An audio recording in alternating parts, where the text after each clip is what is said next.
I woke up with excitement racing through my veins, convinced today would mark the start of my bright new future. Little did I know, my dreams would be swiftly crushed, not by fate, but by Karen Jenkins, the tyrannical HOA president with an ego larger than her oversized SUV. Throwing on my best suit, freshly pressed and ready for action, I bolted to the door, keys jangling in hand. Swinging the front door open, I froze mid-step, my eyes widening in disbelief and horror. Karen's shiny, monstrous SUV sprawled unapologetically across my driveway, blocking every chance I had of leaving. Instantly, panic surged through me like bad coffee on an empty stomach. Today wasn't just another Monday. This was interview day. The interview I'd fought months to secure, the gateway to my dream job, now blocked by the selfishness of a woman whose yoga class trumped basic human decency. My heart rate quickened, sweat starting to bead on my forehead as I checked the time on my watch. I had precisely 28 minutes until I needed to be at the office across town. Racing over to Karen's door, my tie flapping loosely behind me, I knocked urgently, attempting politeness despite the frustration bubbling within.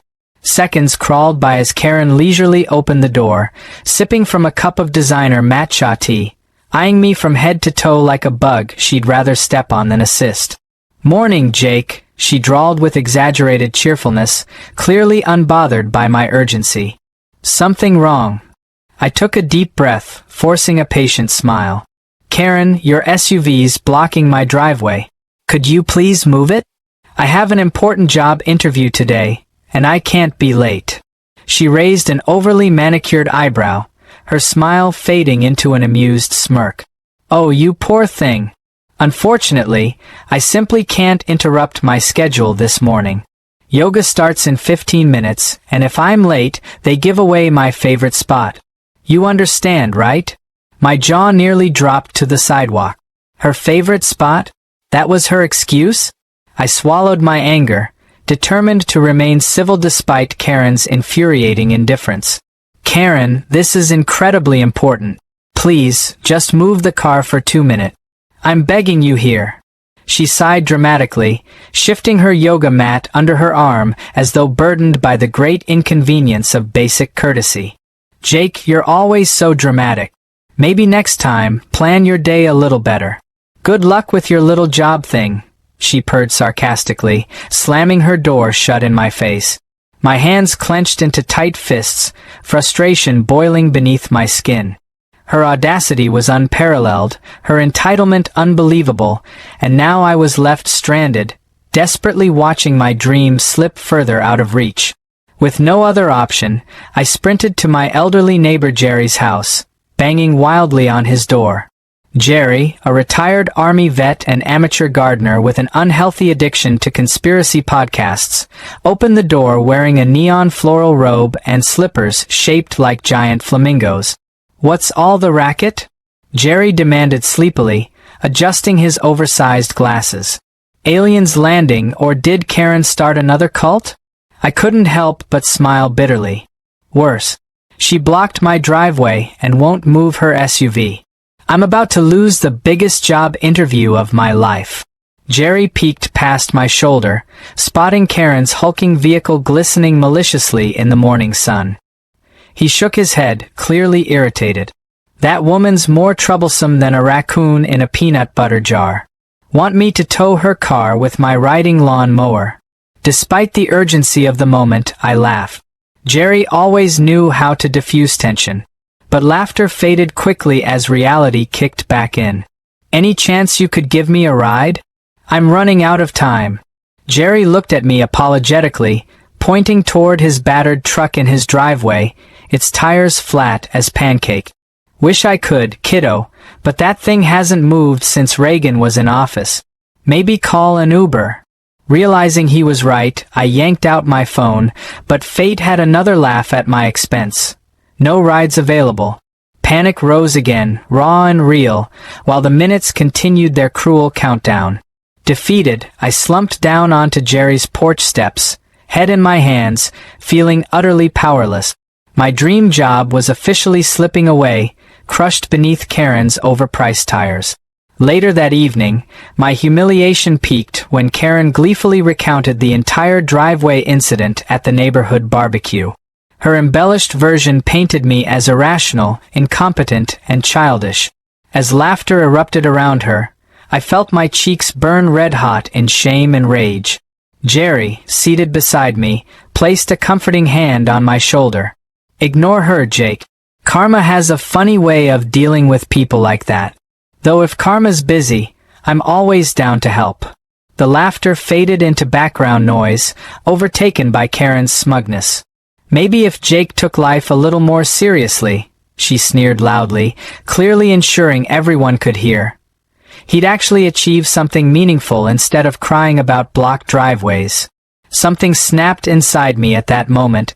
Embarrassment, anger, frustration, everything merged into an intense determination for justice. I'd had enough of being stepped on. If Karen wanted war, she would have it. Hours later, while surfing the web, fueled by petty spite and caffeine, I impulsively clicked, by now, on a website selling industrial-grade barbed wire. My eyes widened slightly when I noticed the quantity: 10,000 feet. Jerry glanced at my screen and whistled appreciatively, shaking his head in amusement. 10,000 feet of barbed wire? You planning to fence in an entire farm or just trap Karen's ego? Smirking, I shrugged with feigned innocence. Let's just say Karen might regret choosing yoga over human decency tomorrow morning. Jerry's eyebrows rose, lips twitching with mischief. Count me in. Sounds better than any conspiracy podcast. Lying in bed later, excitement and anxiety twisted inside me, a mixture of satisfaction and nervous anticipation. Perhaps wrapping Karen's precious SUV in barbed wire wasn't the most mature move, but at least justice would finally be served, hilariously wrapped in shiny metal spike. Little did I know, this spontaneous act of revenge would ignite a battle I couldn't control, a war where laughs, chaos, and secrets collided, threatening to tear apart our entire community and reshaping my life forever. As the clock crept past midnight, Jerry and I stood shivering beneath the faint yellow glow of a street lamp, staring at the towering rolls of barbed wire that had just been unceremoniously dropped off at the curb. 10,000 feet, neatly wrapped into large, intimidating coils, glinted menacingly under the flickering streetlight, a stark reminder that this impulsive plan was now terrifyingly real. Jerry squinted skeptically at the towering stacks. "You know, Jake, I was picturing this differently. Maybe something smaller, lighter, easier to manage. Did you seriously have to order enough wire to fence off Disneyland?" I laughed nervously, shifting uneasily as doubts crept into my mind. Still, the humiliation Karen inflicted on me demanded action. "No turning back now, Jerry. We're committed. Might as well start wrapping." With heavy sighs, we awkwardly hoisted the prickly coils, stumbling like inexperienced criminals toward Karen's precious SUV, still proudly dominating the driveway. Immediately, our great plan hit a snag. Quite literally. Within seconds, Jerry was tangled helplessly in barbed wire, flailing like a fish trapped in a thorny net.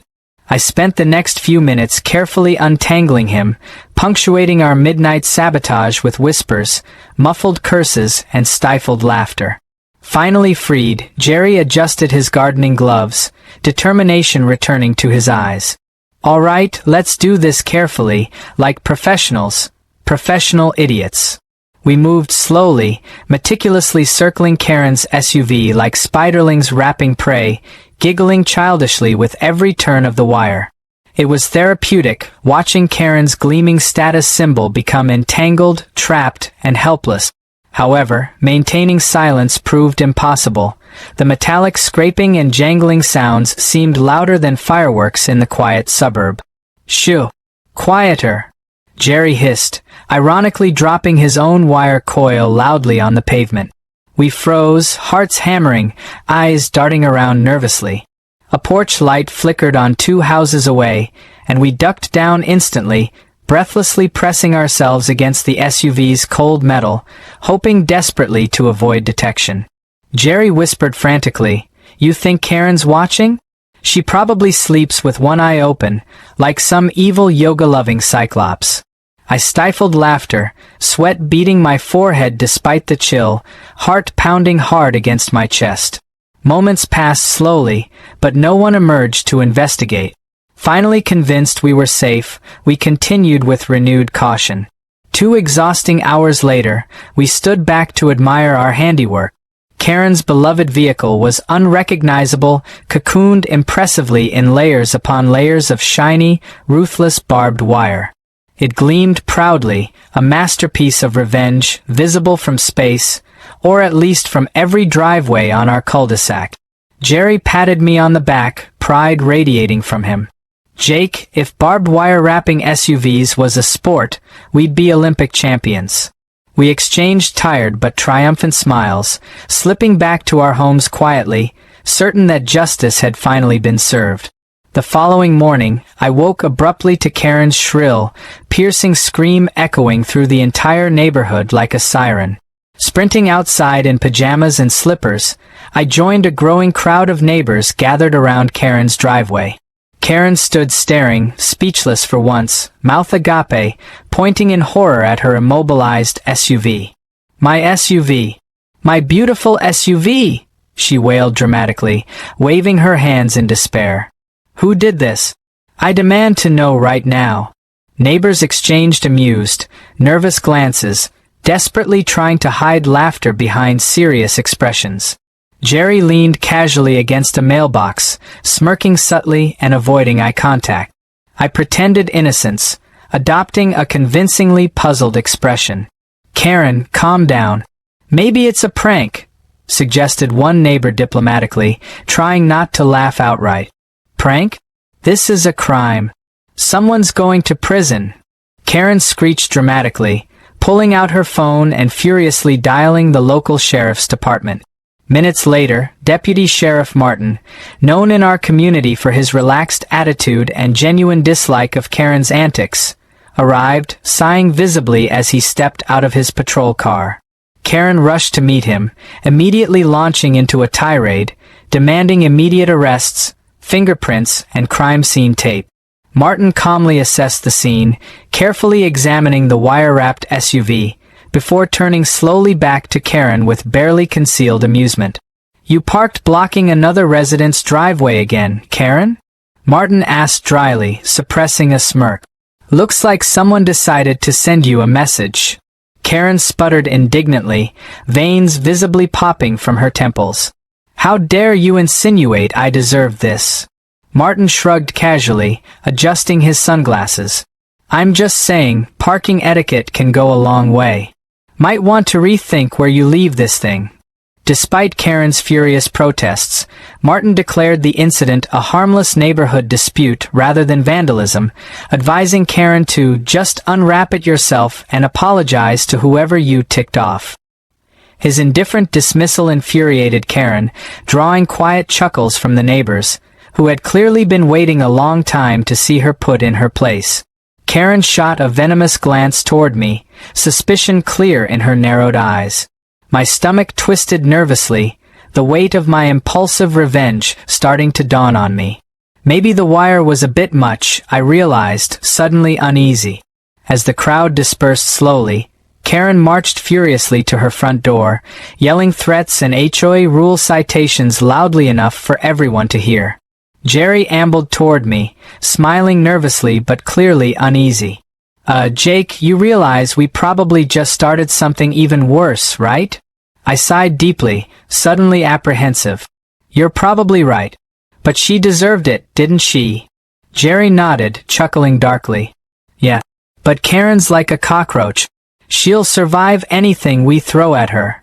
Before we could relax fully, my phone buzzed with a notification. An emergency HOA meeting had just been scheduled for tonight. A lump formed instantly in my throat. Clearly, Karen wasn't taking defeat lightly. This was far from over. Jerry glanced nervously at me, shaking his head slightly. "Looks like we poked the bear, Jake.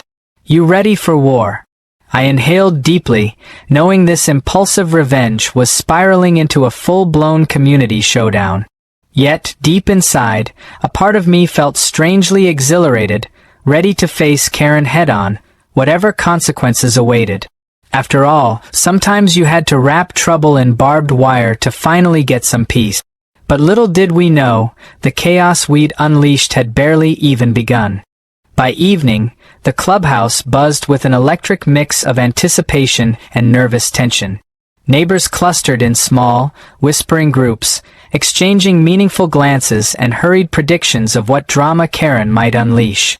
Jerry and I entered quietly, slipping into seats near the back, attempting unsuccessfully to blend into the wallpaper. My heart thudded anxiously, knowing I'd unintentionally sparked what could become an HOA war of epic proportions.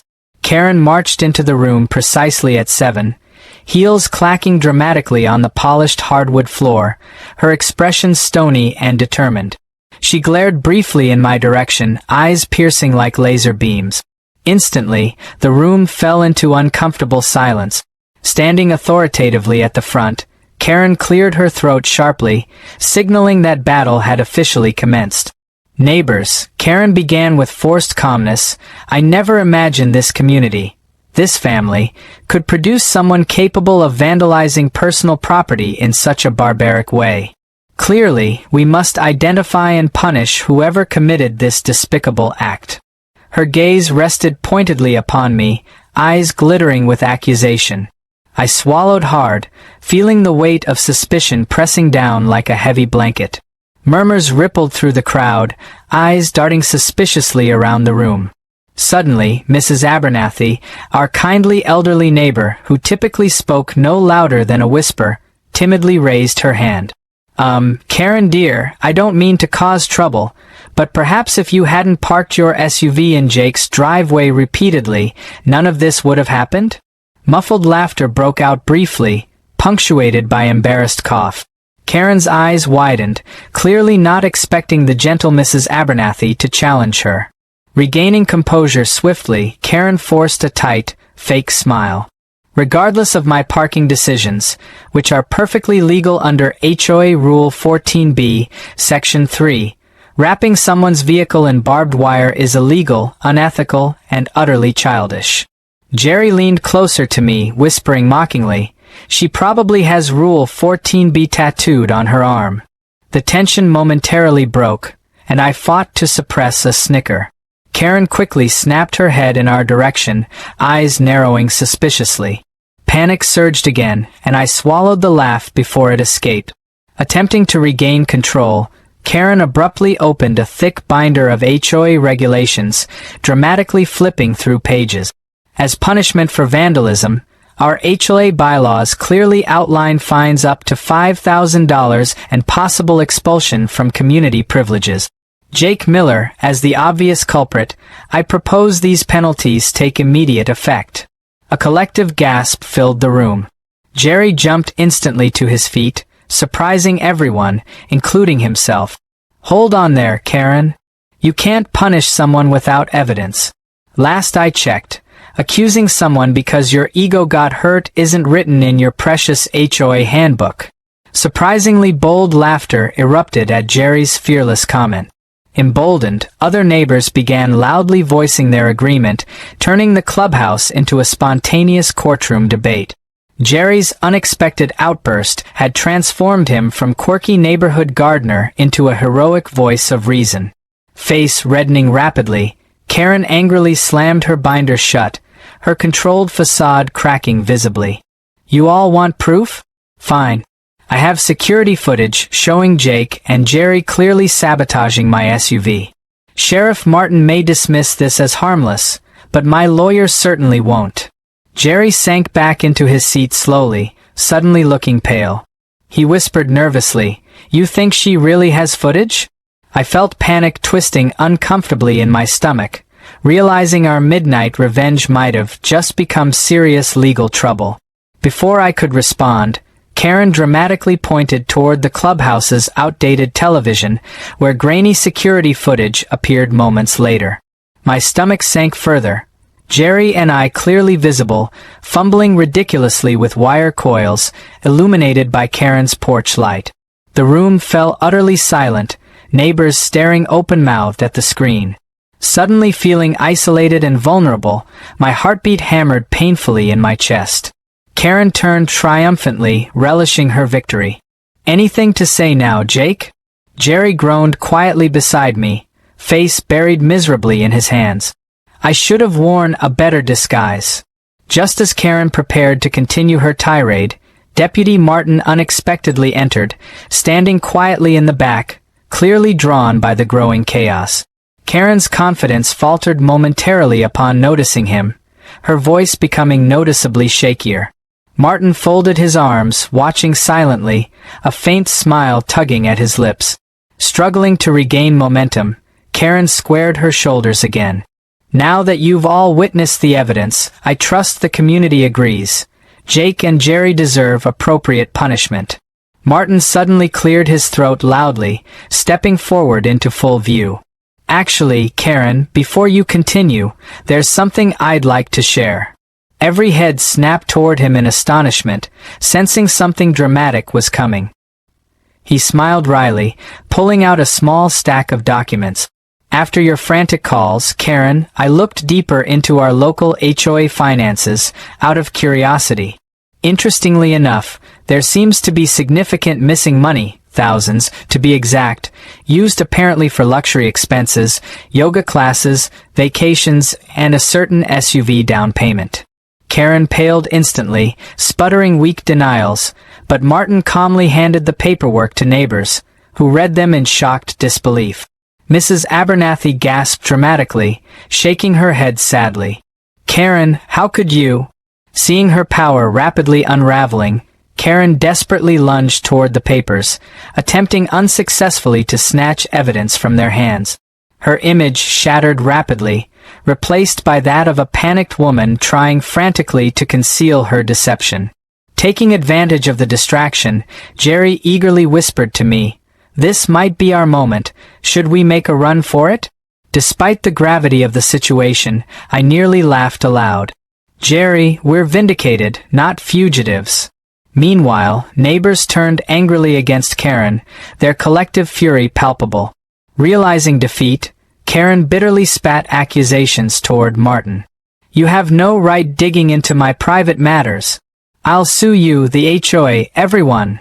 Martin smiled calmly, unfazed. "Go ahead, Karen. That'll just put all your dirty laundry out in court." Cornered and humiliated, Karen stormed out furiously, slamming the clubhouse door loudly enough to echo dramatically through the stunned silence that followed. Jerry slowly released a breath he'd clearly been holding for a minute. "Wow, Jake. I thought barbed wire was rough, but Karen just got tangled in something much worse." Neighbors soon crowded around us, awkward apologies mixing with amused laughter and genuine relief. Yet, as the initial celebration faded, I couldn't help but sense Karen's revenge wasn't over yet. Our impulsive prank had become far more complicated, evolving unexpectedly into scandal, confrontation, and community upheaval. I knew instinctively the final confrontation still loomed ahead, where Karen's bitterness, Jerry's bravery, and my accidental heroism would collide, wrapping our once peaceful neighborhood into a tangled web neither side could easily escape. The courtroom smelled faintly of old paper and fresh tension. Fluorescent lights buzzed softly above, flickering every few seconds like they were just as nervous as I was. Karen sat across the room at the plaintiff's table, perfectly still, her expression carved from ice. She wore a crisp navy blazer that screamed authority, though the tightness in her jaw gave away just how far from composed she truly felt. Her lawyer, a sharp-suited man named Glenn Whitmore, adjusted his glasses with robotic precision, already launching into an opening argument about property damage, neighborhood safety, and emotional trauma caused by barbed wire. I sat next to my public defender, who looked like he had spent the morning fighting with a fax machine. Jerry sat behind me, chewing nervously on a granola bar, whispering commentary that would have been hilarious if I weren't one bad ruling away from a criminal record. Karen's voice broke the silence as she took the stand, her tone syrupy and victimized. She described the morning she discovered her SUV wrapped like a military-grade porcupine, claiming it left her emotionally scarred and terrified of her own driveway. Her words were punctuated with exaggerated sniffles, perfectly timed to tug at heartstrings. Several jury members exchanged glances, trying to process whether they were watching a legal proceeding or a bad daytime soap opera. Then came the video. The grainy footage played again, only this time, on a courtroom monitor, Jerry and I looping over and over like two clowns in a tragic silent film. Each clumsy step, each tug of barbed wire, every poorly executed rap played out before a silent audience. Someone in the back snorted a laugh. Even the judge, a woman with stern eyes and a clearly exhausted soul, rubbed her temple. Then it was my turn. I walked up to the stand with a pit growing in my stomach. The silence was deafening. I explained what had happened, the driveway blockage, the job interview, the way Karen had dismissed my pleas with a smirk and a sip of her overpriced tea. I talked about the HOA meeting, the barbecue embarrassment, and how the barbed wire was never meant to hurt anyone. It was symbolic, a message wrapped in steel. The courtroom shifted. They listened. For once, they really listened. Then, something happened that no one expected. The back door of the courtroom creaked open and in walked Deputy Martin, holding a large manila envelope. Karen stiffened instantly. Martin approached the judge with a respectful nod and handed over the envelope. He explained that, following Karen's recent spending scandal, he'd done some additional digging. Inside the envelope were records, dozens of them, detailing misuse of HOA funds going back over 3 years. Yoga retreats billed as community wellness programs, spa days disguised as committee mental health sessions, and even a mysterious invoice for a luxury dog spa. The judge's eyebrows rose so high they nearly disappeared into her hairline. Karen's lawyer shifted uncomfortably. Karen herself went pale, her confidence draining away like water from a cracked vase. Glenn tried to object, claiming the information was irrelevant to the vandalism case, but the judge waved him off, clearly interested. She paused, took a long breath, then leaned forward. In a voice that cut through the room like a scalpel, she asked, "Ms. Jenkins, would you care to explain why HOA funds were used to pay for a personalized yoga mat with your name stitched in gold thread?" The courtroom erupted. Jerry cackled so hard he had to cover his face with a notebook. Even the stenographer stifled a laugh. Karen stammered, trying to recover. She claimed it was all authorized, all part of her wellness leadership, all necessary for neighborhood morale. The judge didn't buy a word of it. With one ruling, she dismissed the civil case against me, citing provocation, context, and lack of malicious intent. She then turned the focus onto Karen, ordering a full financial audit of the HOA and placing her under investigation for embezzlement and fraud. Karen didn't say a word. She simply stood, straightened her blazer, and walked out with the grace of a dethroned dictator. Outside the courthouse, the neighborhood was buzzing. News had traveled fast, and somehow, my barbed wire stunt had transformed from criminal mischief to symbolic justice. People who once avoided eye contact were now shaking my hand, clapping my back, even offering to buy me lunch. Jerry soaked it all in like he'd just been elected mayor. He even signed someone's gardening gloves. Days later, the HOA held a special election to replace Karen. Her nameplate had already been removed from the clubhouse wall. To my absolute horror, several people nominated me as her replacement. I politely declined twice. On the third nomination, I stood and gave a small speech about how HOA power wasn't meant for one person to wield like a scepter, but rather shared among neighbors who wanted peace, not dominance. The speech got applause. Jerry cried a little, though he claimed it was just allergies. Karen's house was soon listed for sale. She vanished almost overnight, leaving behind a yard overgrown with weeds and a reputation so scorched it could have set fire to asphalt. The SUV? It was gone too. Rumor had it she traded it in for a used sedan in another county where no one knew her name. She'd become a cautionary tale, a legend, a whispered warning at community meetings. As for me, I finally got a call from the company that had ghosted me after my missed interview. Apparently, the HR manager had seen the courtroom footage online. Someone in the neighborhood had posted it, and they found my story resilient, resourceful, and remarkably human. I started the new job 2 weeks later. Turns out, surviving an HOA scandal prepares you for corporate life better than any resume. One quiet afternoon, Jerry and I sat in lawn chairs on my front porch, sipping lemonade and watching squirrels fight over birdseed. We were calm, at peace. Jerry looked at me and grinned. "You know, Jake," he said, "we really did it. Took down a tyrant, saved the neighborhood, and got justice with 10,000 feet of barbed wire. That's gotta be some kind of record." I laughed, raising my glass. To barbed wire and second chances. Jerry clinked his cup against mine, squinting thoughtfully at the now empty driveway across the street. "Think she's ever coming back?" I shook my head.